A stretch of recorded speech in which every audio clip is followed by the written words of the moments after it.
Okay. I have no shame. Let's just talk about this.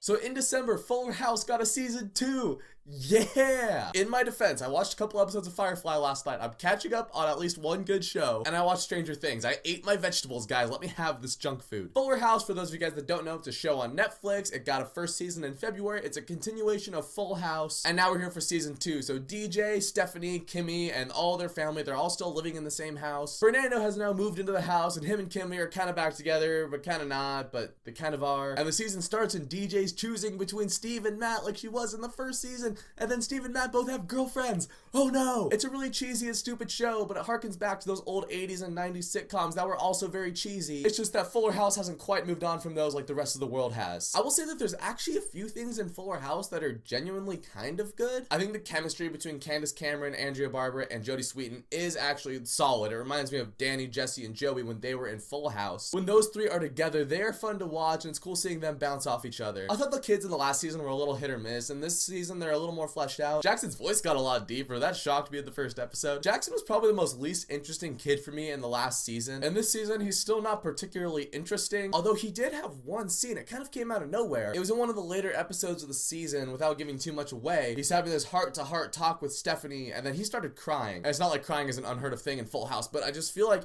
it felt like the acting in it was actually really good. It's hard to describe without you just seeing it, but obviously I've seen people cry in real life. It was a very natural cry, and I actually kind of felt for him in that scene. The dilemma is it's one of those first world problem things like all of Fuller House and Full House are, but I thought the kid acted well in that scene, and that kind of surprised me. I was like, wow, genuinely decent acting in Full House, or Fuller House. One of the episodes is about Ramona's first kiss because emotions and romance in middle school. Ramona's probably still my favorite kid in the show because the actress playing her is actually not terrible, and it's especially fun seeing her interact with Kimmy and Fernando. Max was a kid in season 1 where he was on screen. I laughed, but I was also kind of cringing at the same time. I just knew him as the Holy Chalupas kid. I don't even think he said Holy Chalupas once this season. That's like his catchphrase. Why didn't he? I just realized that. But I found Max to be a little bit funnier in this season. Him and Fernando kind of have this funny banter between each other. They both act like they don't like each other, but they're also there for each other when they need to be. And just like Fuller House season 1, Fuller House season 2 still has those cameos. So you're getting your Bob Saget's, John Stamos, Dave Coulier. They actually came back a little more often in this season, which I wasn't expecting. This season basically goes through the fall, so there's a lot of holiday episodes. There's a Halloween one, Christmas, Thanksgiving, New Year's, and most of the time the old cast is back for those episodes. And now Stephanie's dating Kimmy's brother. I didn't know Kimmy had a brother. I thought Jimmy was alright. I could kind of do without him. As the season went on, I warmed up to him more, but his character trait is just he's an airhead, and in a show where we already have a bunch of airheads, he's just more of an airhead, so I don't really know if he needs to be in the show. It's kind of interesting seeing Stephanie be in a romance because she's like the rock and roll party girl like Jesse was in Full House, and Jesse had Becky, so maybe Jimmy can be that for Stephanie. And along with those older cast members, there's also some other cast members that made appearances in Fuller House. Some of them that were in the series for a couple episodes, you know, friends of the girls. And when they would come on screen, everybody would clap, and I was like, oh my gosh, that person, I remember them. There's actually one part where DJ and Kimmy, they go to a high school reunion, and you see a couple of characters, and it took me a second, but I was like, oh, those characters, that's cool. And then when I was watching that, I was like, you know, there's one character that it wouldn't make sense for him to come back, but it'd be interesting to see him. And then the character showed up in that same episode, even though he didn't go to high school with them. Yeah, the cameo was out of place, but it was still kind of fun to see those characters back, even if it was for just a very brief time. At the end of the day, if you're one of the people that hated Fuller House season 1 because you're like, it's too cheesy, it's too stupid, season 2 is not going to sway you in any way. It's more of the same stuff. A couple new characters are introduced. The chemistry between DJ, Stephanie, and Kimmy is still a really good part of the show. The older cast members are actually given a little more to do. I have the feeling that they're going to be a much bigger part of the show than we were initially led to believe when they were first developing the show, because those old characters aren't going away anytime soon. The show's still really cheesy, it's really predictable, there's a lot of wink at the camera moments, it's got fan service galore if you're a Full House fan. A couple of those wink at the camera moments, I actually laughed pretty hard at them, but more of a painful laugh, like, oh, I can't believe they just did that. I had fun with season 2 of Fuller House. Like I said at the beginning of this video, it's the junk food of Netflix. If you want something with like deep characters and something that's really substantial, then go and watch like Stranger Things, watch your Daredevils, watch your Fireflies. But if you want something that's really lighthearted but also really stupid, Fuller House. So if you've seen all of Fuller House season 2, let me know what you think of it down in the comments. And thank you so much for watching this video. If you like it, you can click subscribe and check out some of my other videos,